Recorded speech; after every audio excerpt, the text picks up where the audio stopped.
Hello everyone, स्वागत है आप सभी का टोपस टाइम चैनल में। इस वीडियो में आज हम पढ़ेंगे हिंदी का नेक्स्ट टॉपिक वर्ण विचार।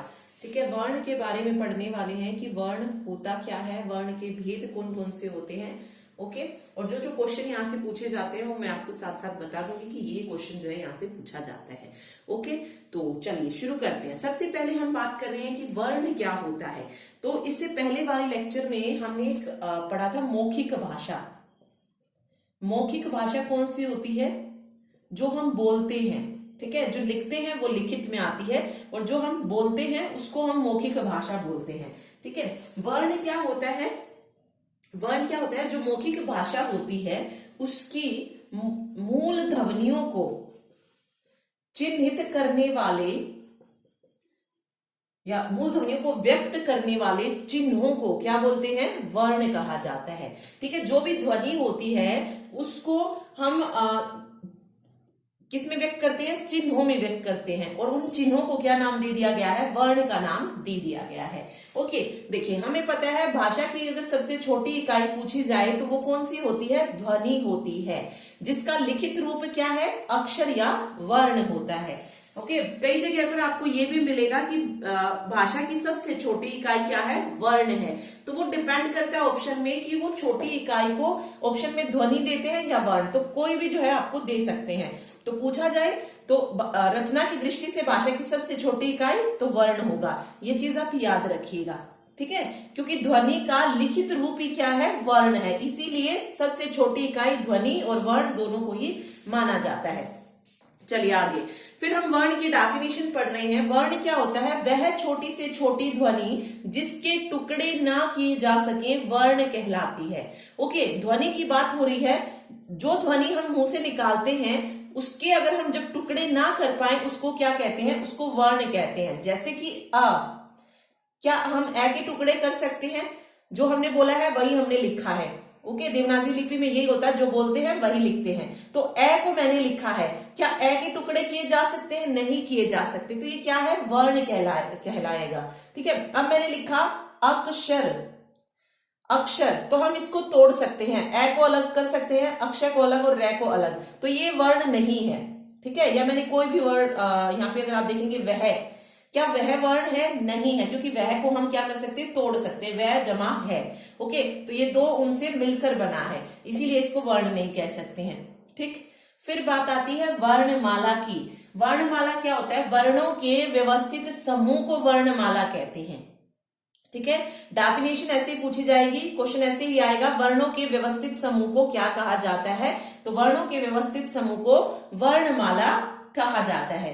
ठीक है, फिर बात आती है वर्ण होते कितने हैं? तो दो तरीके से देखेंगे। एक होता है उच्चारण के आधार पर वर्ण और लेखन के आधार पर वर्ण। तो देखिए, उच्चारण के आधार पर अगर हम वर्ण की बात करें तो कितने वर्ण होते हैं? उच्चारण के आधार पर 45 वर्ण होते हैं। ठीक है, और लेखन के आधार पर 52 वर्ण होते हैं। 45 कौन कौन से? देखिए, उच्चारण के आधार पर 10 स्वर होते हैं प्लस 35 व्यंजन होते हैं, 35। ओके, और 52 में क्या होता है? 13 स्वर हो जाते हैं और 35 व्यंजन, और प्लस में 4 संयुक्त व्यंजन भी होते हैं। तो टोटल 52 होते हैं लेखन के आधार पर वर्ण। ठीक है, ये याद रखिए। चलिए, अब हम बात करते हैं कि वर्ण को कितने भागों में बांटा जाता है। देखिए आगे, वर्ण को हम 2 भागों में डिवाइड करते हैं। ठीक है, किस किस में? स्वर और व्यंजन। वर्ण को हम 2 भागों में डिवाइड करते हैं। पहले आएगा स्वर और दूसरा होगा व्यंजन। ठीक है, स्वरों की संख्या कितनी होती है? 10 + 3 13 होती है, और व्यंजन में 33 + 2 = 35, और इसके अलावा संयुक्त व्यंजन वगैरह अलग होते हैं। देखिए, सबसे पहले हम बात कर रहे हैं स्वर की। तो कौन से होते हैं 10 स्वर? पहले वो देखते हैं। ए, आ, ई, बड़ी ई, ऊ, बड़ा ऊ, ए, आई, ओ और औ। ठीक है, ये 10 स्वर वो होते हैं जो हमने किसके आधार पर पढ़ी है, उच्चारण के उच्चारण के आधार पर जो 10 स्वर होते हैं वो। इसके अलावा जो 3 और हैं वो है री, अंग और अह। इसमें अंग और अह क्या होते हैं, अयोगवाह होते हैं। ठीक है, क्या होते हैं, अयोगवाह होते हैं, इन्हें अयोगवाह बोला जाता है। तो आपसे पूछा जा सकता है कि अयोगवाह कौन से होते हैं, तो अंग और अह। ओके, एक और चीज याद रखिए, जितने भी स्वर होते हैं, स्वर जितने भी हैं वो सारे के सारे क्या होते हैं, घोष होते हैं। ठीक है, क्योंकि ये पूछ लिया जाता है कि इनमें से कौन सा घोष है, सघोष है, तो सारे के सारे स्वर क्या होते हैं, घोष, या फिर आप इसको क्या बोल सकते हो, सघोष भी बोल सकते हो। तो इसके लिए दोनों ही टर्म यूज की जाती है, घोष और सघोष। ठीक है, अब बात आती है व्यंजन की। तो व्यंजन में देखिए सबसे पहले आता है स्पर्श व्यंजन, कौन कौन से होते हैं। तो स्पर्श व्यंजन अगर मैं बात करूं तो टोटल 25 होते हैं। कौन कौन से, कै वर्ग, कै के वर्ग के बाद च वर्ग आता है, फिर टे वर्ग होता है, नेक्स्ट तय वर्ग होता है, और लास्ट वाला पै वर्ग होता है। ठीक है, ये सारे के सारे क्या होते हैं, स्पर्श व्यंजन होते हैं। और कै वर्ग में कौन कौन सा आता है, कै, ख, ग, ख और अंग। ठीक है, इसमें च वर्ग च, छ, ज, झ और ये है ना, ट, ठ, ड, ढ, त, थ, द, ध और न, प, फ, ब, भ और म। ओके, ये 25 जो होते हैं स्पर्श व्यंजन होते हैं। उसके अलावा फिर आते हैं अंतस्थ व्यंजन। अंतस्थ, मैं से आगे क्या होता है, ये रे ले वे, तो ये रे ले और वे, ये कौन से व्यंजन होते हैं, अंतस्थ व्यंजन होते हैं। अंतस्थ व्यंजन के बाद ऊष्म व्यंजन आता है। ऊष्म व्यंजन कौन से होते हैं, वैसे आगे श, से और ह, ये ऊष्म व्यंजन होते हैं। तो ये 25, 4 29 और 4 33 हो गए हैं। ओके, इसके अलावा 2 और है, 33 तो ये हो गए हैं। 2 ये कौन से होते हैं, तो इन्हें उत्क्षिप्त व्यंजन बोला जाता है। उत्क्षिप्त व्यंजन, जिसमें कौन कौन से आते हैं, ड और ढ। ठीक है, यहां पे ये नहीं होती है, इसमें होती है ये वाली चीज। ठीक है, नीचे डॉट, ये उत्क्षिप्त व्यंजन होते हैं, ये आप याद रखिए। उसके अलावा 35 और 13 ये कितने हो गए, 5 और 3 8, 48 हो गए हैं। टोटल कितने होते हैं, 52 होते हैं। तो और कौन से रह गए हैं, संयुक्त व्यंजन और होते हैं इसमें। इसके अलावा कौन से व्यंजन, संयुक्त व्यंजन। संयुक्त व्यंजन होते कितने हैं, तो संयुक्त व्यंजन टोटल 4 होते हैं। कौन कौन से होते हैं, अक्षय, त्रय, अज्ञ और श्रय। अब यहां से वो आपसे क्वेश्चन देते हैं, ये पूछ सकते हैं कि इनमें से कौन सा ऊष्म व्यंजन है, उत्क्षिप्त व्यंजन कौन से हैं, या फिर अयोगवाह कौन से होते हैं। इस तरीके से यहाँ से क्वेश्चन पूछे जाते हैं। या फिर ये पूछ लेते हैं कि अगर संयुक्त व्यंजन को छोड़ दिया जाए तो टोटल कितने व्यंजन होते हैं। ठीक है, ये पूछ लेते हैं। या इसके अलावा घोष घोष पूछा जाता है। तो आगे घोष घोष को और डिटेल में पढ़ेंगे। सारे स्वर तो होते हैं, लेकिन स्पर्श जो व्यंजन होते हैं उसमें थोड़े अलग अलग होते हैं। ठीक है, चलिए आगे देखते हैं। संयुक्त व्यंजन हम पढ़ रहे हैं। संयुक्त व्यंजन का कॉम्बिनेशन भी पूछा जाता है कि जैसे अक्षय है, ये किस किस वर्ड से मिलकर बनता है। ठीक है, अक्षय ये किस किस से बनता है, कै जमा से, इससे बनता है। फिर त्रय है तो त जमा र। ठीक है, अज्ञ ज जमा आय, और श्रय, श्रय बनता है श जमा र। ठीक है, तो ये कॉम्बिनेशन में पूछा जाता है कि अक्षर संयुक्त व्यंजन किस किस जो है वर्ण से मिलकर बनता है। तो ये आप याद रखिए इसमें। ठीक है, चलिए अब हमने स्वर व्यंजन पढ़ लिया कौन कौन से होते हैं। अब बात करते हैं स्वर कितने टाइप के होते हैं, स्वर होते क्या हैं। देखिए सबसे पहले हम पढ़ रहे हैं स्वर। स्वर क्या होता है, देखिए जिन वर्णों के उच्चारण मतलब जिन वर्णों का उच्चारण हम क्या कर सके, स्वतंत्र रूप से कर सके, उन्हें स्वर कहा जाता है। तो या ये कह लीजिए कि स्वतंत्र रूप से बोले जाने वाले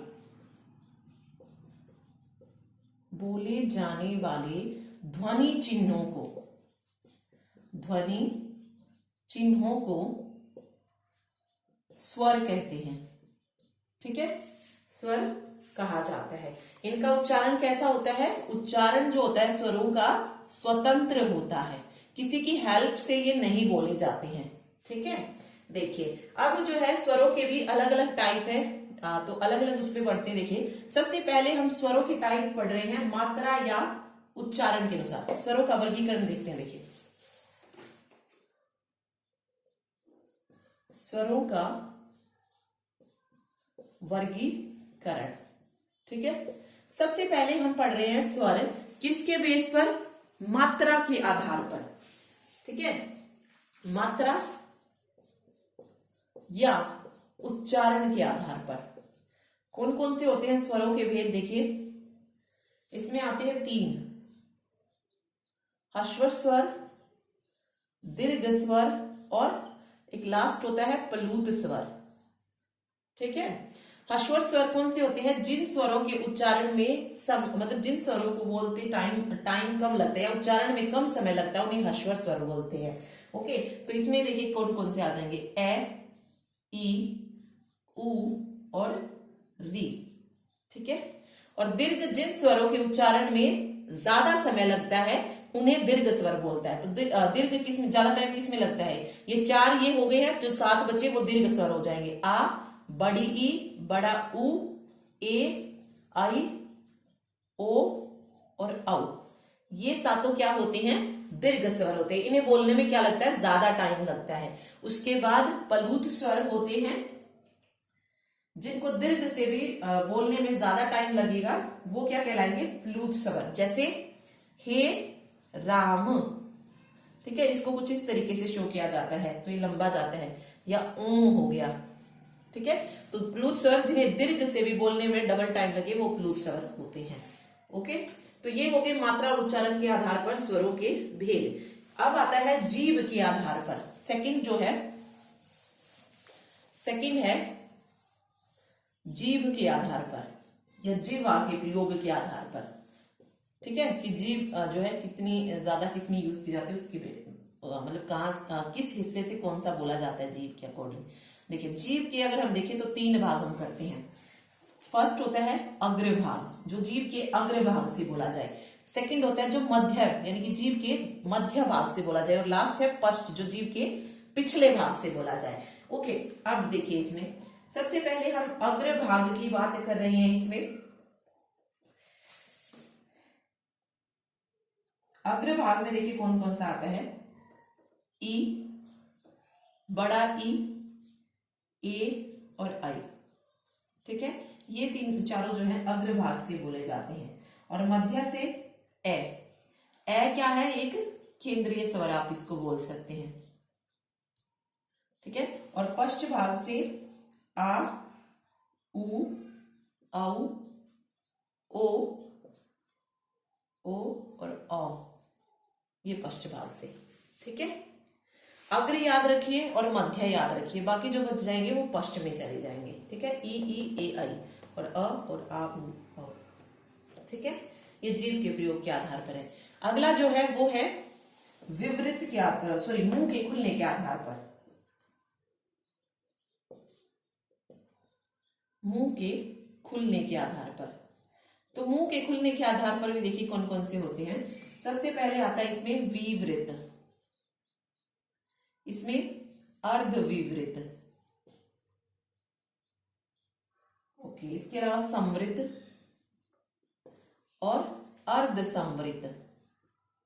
ये 4 होते हैं। मेनली जो पूछे जाते हैं वो ह्रस्व दीर्घ ही पूछे जाते हैं, बट हम इनको देख लेते हैं अगर आ जाए तो। देखिए इसमें क्या होता है? विवृत में मुंह के खुलने के आधार पर है, तो इसमें क्या होता है? पूरा मुंह खुलता है, ओपन होता है, यानी कि पूरा मुंह जो है इसमें ओपन होता है। तो इसमें अब आप बोल के देखिए खुद से स्वर आ को जब हम बोलते हैं तो पूरा मुंह जो है हमारा खुल जाता है, तो आ। उसके अलावा ए में भी, ठीक है, या ओ को भी बोलते वक्त इसी तरीके से होता है। फिर अर्ध विवृत का मतलब है जिसमें मुंह जो हमारा मुंह है वो क्या करे? हाफ ओपन हो। क्या हो? हाफ ओपन हो। हाफ ओपन किसमें होगा? देखिए आ में पूरा खुल रहा है तो ए में हाफ ओपन हो जाएगा। ठीक है, अब इसके अलावा बड़ा ओ था तो विवृत था, पूरा ओपन हो रहा था, और ओ सिंपल ओ होगा तो आधा ओपन होगा, ठीक है। इसके अलावा यहाँ पे ए जो था उसमें पूरा ओपन हो रहा था, तो हाफ ओपन सिर्फ ए में हो जाएगा, तो अ ए ओ। उसके बाद संवृत है, संवृत का मतलब होता है क्लोज हो जाता है जिसमें, ठीक है, मुंह क्या हो जाता है, क्लोज हो जाता है, तो ई, ई, बड़ा ई और बड़ा ऊ।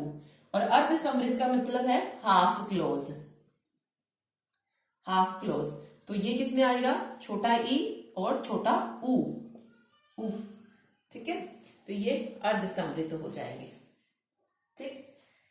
चलिए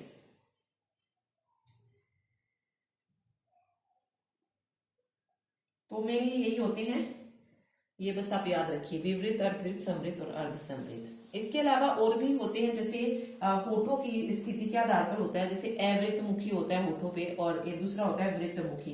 अवृत में आ जाएगा ए आ ई आई ए आई, उसमें ऊ ऊ। वृत्त जिसमें मतलब हमारी जो होठों की शेप है वो किस तरीके से बनती है, गोल उसमें बनती है, तो ऊ, बड़ा ऊ, या ओ हो गया, आऊ हो गया, आ हो गई, ये, ठीक है। एवरेज जिसमें आधा आधा सर्कल बने, तो अ आ ई, बड़ा ई, इसके अलावा ए और आई, ये अवृत हो जाएंगे जीव के आधार पर, अवृत मुखी, ठीक है, बस ये याद रखिए आप। चलिए आगे चलते हैं। नेक्स्ट देखिए, नेक्स्ट हम कर रहे हैं अभी व्यंजन। व्यंजन देखिए, व्यंजन क्या होते हैं, व्यंजन वो होते हैं जो स्वरों की सहायता से बोले जाते हैं। व्यंजन क्या होते हैं, स्वरों की सहायता से बोले जाते हैं, ठीक है, तो ये चीज आप याद रखिए। व्यंजनों की संख्या कितनी मानी जाती है, 33।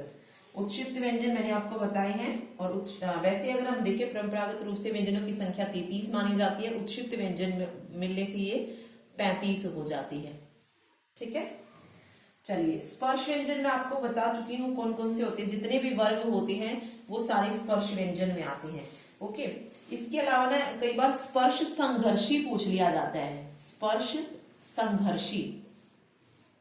स्पर्श संघर्षी कौन से होते हैं, स्पर्श संघर्षी होते हैं च वर्ग, जिसमें आता है च, छ, ज, झ और च, छ, ज, झ, ठीक है, અહીંયા नहीं होता है।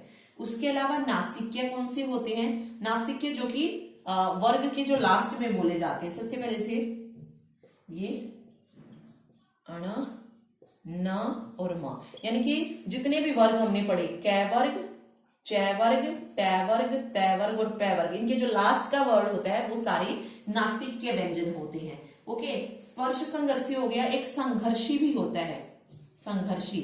संघर्षी में जाते हैं श, श, स, ह, ख, ग, ज और फ, ये संघर्षी होते हैं। लुंठित होता है एक लुंठित, ये छोटी छोटी टर्म पूछी जा सकती हैं डीएसएसबी में, तो याद रखिए र, लुंठित में जाता है। एक पार्श्विक होता है, पार्श्विक में जाता है ल, ठीक है। उत्क्षिप्त मैंने आपको बता दिए हैं।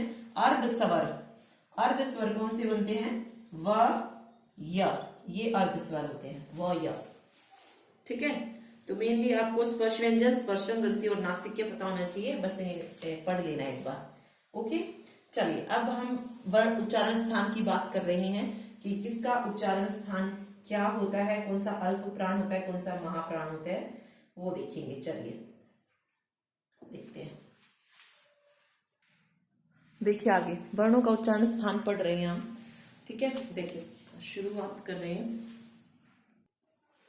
देखिए सबसे पहले अगर आप देखेंगे कंठ से कौन कौन से व्यंजन बोले जाते हैं, और वो अल्प प्राण होते हैं, महाप्राण होते हैं, अघोष होते हैं, सघोष होते हैं, वो देखेंगे, ओके। क्योंकि स्वर जो होते हैं वो सारे के सारे क्या होते हैं, घोष होते हैं। सबसे पहले हम बात करें कंठ की, तो इसमें पूरा क वर्ग आ जाएगा, ठीक है, मीन्स क, ख, ग, घ और अंग, ठीक है।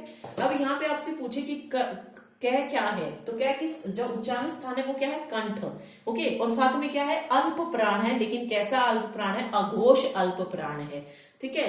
ख कैसा है, अघोष महाप्राण है। ग कैसा है, घोष अल्प प्राण है। घ कैसा है, घोष महाप्राण है, और अंग कैसा है, घोष अल्प प्राण है। तो इसको इस तरीके से बांट लीजिएगा, पहला अल्प प्राण, फिर महा, फिर अल्प, फिर महा, फिर अल्प, पहले अघोष की लाइन फिर सघोष की। ठीक है, इस तरीके से आप कर सकते हैं। तालु में ये एक चीज याद रखिए, कंठ, तालु, मूर्धा, दंत, इसमें जो है पहले में कंठ में कै वर्ग जाएगा। ठीक है, कै वर्ग यहां लिख देती हूं मैं छोटा सा, यहाँ पे अगले में च वर्ग होगा, फिर ट वर्ग आता है, उसके बाद त वर्ग आता है, और उसके बाद पै वर्ग आता है। ओके, तो इनका उच्चारण स्थान भी इसी तरीके से बनेगा। जैसे तालु है, तालु में क्या चला जाएगा, च वर्ग पूरा, च, छ, ज, झ और आया। ठीक है, फिर इसमें ट, ठ, ड, ढ और अण। ठीक है, तय वर्ग है दंत में, तो त, थ, द, ध और न। अगला है पै वर्ग ओष्ठ में, पै, फै, बै, भै और मैं। ठीक है, तो ये अल्प प्राण महाप्राण आप इजी से इस तरीके से इनको याद रख सकते हैं, अदरवाइज बहुत डिफिकल्ट हो जाता है ये कि कौन सा अल्प प्राण है, कौन सा अघोष है, कौन सा महाप्राण है, इनको याद रखना थोड़ा सा डिफिकल्ट होता है, तो इसीलिए इस तरीके से इसको याद रखिए। चलिए अभी देखिए क्या क्या बच गया। अभी अगर हम देखेंगे तो हमारे पास बचा है य, रे, ले, वे, श, मतलब जो हमारे अंतस्थ और उष्म व्यंजन जो है बच गए हैं। तो अब उनको भी हमें फिट करना है कि वो कहां पर आएंगे और किस तरीके से उन्हें याद रखा जाए। ठीक है, देखिए सबसे पहले हम बात कर रहे हैं, वेट एक मिनट, यह रेलेवे है, सबसे लास्ट में है आ रहा है, तो है का उच्चारण स्थान कहां पर हो जाएगा, कंठ में हो जाएगा। तो मैं यहाँ पे एडजस्ट कर देती हूँ इसको, है का क्या हो जाएगा, कंठ हो जाएगा। उसके बाद देखिए क्या आता है, ये, रे, ले, वे। ओके, नीचे लिख लेते हैं, ये है ये, रे, ले और वे। ठीक है, नेक्स्ट है श, से और ह। ठीक है, ये चार बचते हैं हमारे पास, उष्म और कौन सा है, अंतस्थ व्यंजन। है को हमने ऑलरेडी एडजस्ट कर दिया है यहां पर कंठ में। अब यहां से शुरुआत करते हैं, ये और श, यानी अंतस्थ और उष्म का जो पहला पहला व्यंजन है वो किस में चला जाएगा, तालु में। तो यहां पे कर लिख दीजिए, ये और श, इनका उच्चारण स्थान क्या हो जाएगा, तालु हो जाएगा। उसके बाद नेक्स्ट है रे और श, ये वाला रे और श, इसका उच्चारण स्थान क्या हो जाएगा, मूर्धा हो जाएगा। ठीक है, अगला क्या है, ले और से, ले और से, ले से का क्या हो जाएगा, दंत हो जाएगा। ठीक है, अब बचा वे, वे का उच्चारण स्थान कौन सा होता है को हम पहले ही एडजस्ट कर चुके हैं, किसमें, कंठ में। तो है की साउंड कहां से आती है, कंठ से आती है। ठीक है, अब बात आती है वे की, तो वे की साउंड कहां से आती है, दंतोष्ठ से। दंत और ओष्ठ जो दोनों से मिलकर बनता है, वहां से वे की साउंड आती है। ओके, इसके अलावा अगर आप देखेंगे तो यही व्यंजन आता है इसमें, बाकी कोई व्यंजन जो है इनमें नहीं आता है जो मिलकर बने। ओके, चलिए अब बात आती है स्वर की, कि कंठ में कौन सा जाएगा, तालु में कौन सा स्वर जाएगा, मूर्धा में कौन सा जाएगा, तो वो और देख लेते हैं एक बार। तो व्यंजन को हमने एडजस्ट कर दिया है और इसी तरीके से आप इसको याद रखिएगा पूरी टेबल को। चलिए आगे व्यंजन स्वर की बात करते। देखिए स्वर मैं इस तरफ लिख देती हूँ, स्वरों की बात कर रहे हैं। सबसे पहले कंठ है, कंठ में ऐसे स्टार्ट हो जाइए, स्वर जहां से स्टार्ट होते हैं, तो सबसे पहले ए और आ, इनकी जो उच्चारण स्थान है वो कौन सा है, कंठ है। ए आ के बाद क्या आता है, ई और बड़ी ई, तो इनका उच्चारण स्थान क्या है, तालु है। उसके बाद मूर्धा, मूर्धा यानी कि री, ए ई री आता है इसके बाद, तो इसका उच्चारण स्थान ये हो जाएगा। दंत से, सॉरी, दंत से जो है किसी की भी, मतलब किसी भी स्वर का उच्चारण स्थान दंत नहीं होता है, तो इसको खाली छोड़ दीजिए। ओके, री के बाद क्या आता है, ऊ और बड़ा ऊ, तो यहां से ओष्ठ। अगर आप ऊ और बड़े ऊ को बोल के देखेंगे तो ऑब्वियस है जो साउंड बनती है वो होठ से ही आती है। ओके, होठ जो है इसमें मेन रोल वो करते हैं, तो ऊ ओ औ ओष्ठ जो है सही हो जाएगा। उसके बाद दंत, जब दंत से नहीं आती तो दंतोष्ठ से भी नहीं आएगी, तो ये भी ब्लैंक हो जाएगा। उसके बाद कंठ तालव्य है, कंठ तालव्य से क्या आता है, ए ऊ, सॉरी ऊ के बाद क्या आता है, ए और आई आता है, तो इनकी साउंड कंठ तालव्य से निकलेगी। उसके बाद कंठोष्ठ यानी कि कंठ और ओष्ठ, तो ए और ऐ के बाद क्या आता है, ओ और औ आता है, तो ये कंठोष्ठ से हो जाएगी। ठीक है, तो सिर्फ हमने सीक्वेंस में लिखा है इसको, ए आ ई ई। अब याद रखिए दंत और दंतोष्ठ दोनों में ही किसी भी स्वर का उच्चारण स्थान नहीं बनेगा। ठीक है, बाकी सीक्वेंस वही रखिए, सेम इसमें हमने किया है वही सीक्वेंस में किया है, तो इस तरीके से याद रखेंगे तो भूलेंगे नहीं इनको। ठीक, चलिए ये था, हो गया अभी व्यंजन का उच्चारण स्थान, स्वरों का उच्चारण स्थान, जो भी पूछा जाए आप इजीली बता सकते हैं। आगे चलते हैं। ओके, आगे देखिए इसमें दो टर्म और जो बचती है वो है अनुनासिक और अनुस्वार। अयोगवा हम पढ़ चुके हैं, अंग और अह, ये क्या है, अयोगवा है। अब जो नेक्स्ट टर्म इसमें आती है, एक अनुस्वार पूछा जाता है पेपर में, और जो दूसरा पूछा जाता है वो अनुनासिक पूछा जाता है, अनुनासिक। ठीक है, ये पढ़ते हैं। देखिए अनुस्वार क्या होता है, जिस स्वर के उच्चारण में हवा केवल नाक से निकले, हवा कहां से निकले, सिर्फ नाक से अगर निकले तो उसको अनुस्वार बोलते हैं। ओके, और इसको हम किससे शो करते हैं, जो ये ऊपर बिंदी हम जो लगाते हैं, डॉट जो लगाते हैं, उसको अनुस्वार बोलते हैं। जैसे मैंने लिखा संत, ये अनुस्वार शब्द है या अनुनासिक, तो ये अनुस्वार शब्द है। ओके, अनुनासिक में क्या होता है कि जब स्वर मुख और नाक दोनों से बोला जाता है, मुख प्लस नाक जब दोनों से बोलते हैं तो उसको अनुनासिक बोला जाता है। इसको हम किससे दिखाते हैं, चंद्र बिंदु से दिखाते हैं। जैसे मैंने लिखा भी अनुनासिक शब्द आंख, कैसा शब्द है, आंख, अनुनासिक शब्द है। या मैंने लिखा मुंह, ये अनुनासिक शब्द है। तो ये बस इसमें याद रखिए, अनुस्वार को हम इस तरीके से डॉट से दिखाते हैं और अनुनासिक को हम चंद्र बिंदु से शो करते हैं। ठीक है, और विसर्ग का जो विसर्ग को हम इस तरीके से दिखाते हैं, और इसको हम क्या बोलते हैं, मतलब इसका उच्चारण स्थान या उच्चारण किस तरीके से किया जाता है की साउंड में किया जाता है। जैसे मैंने लिखा अत, तो मैं इसको क्या बोलूंगी, ए ते है, अतः, अतः यह प्राप्त है, तो इस विसर्ग का जो उच्चारण होता है वो क्या होता है होता है। ठीक है, तो ये भी इसमें याद रखिए। तो जो भी मेन चीज थी हमने इसमें पढ़ ली है। ठीक, चलिए अब देखिए यहां से जो पूछा जा सकता है, डेफिनेशन किस तरीके से पूछ सकते देख लेते हैं। वह छोटी से छोटी ध्वनि या मुंह से निकली आवाज जिसके टुकड़े न किए जा सके उसे क्या कहेंगे, तो उसको वर्ण बोलेंगे। ठीक है, नेक्स्ट क्वेश्चन पूछ सकता है कि वर्णों के व्यवस्थित समूह को क्या कहा जाता है, तो वर्णमाला कहा जाता है। ठीक, नेक्स्ट पूछ सकता है कि जिन वर्णों का उच्चारण स्वतंत्र रूप से किया जाए उन्हें क्या कहते हैं, तो उन्हें स्वर कहते हैं। स्वर कितने प्रकार के होते हैं, तो स्वर दो प्रकार के माने जाते हैं, ह्रस्व दीर्घ, और कहीं कहीं प्लूत भी मिल जाता है।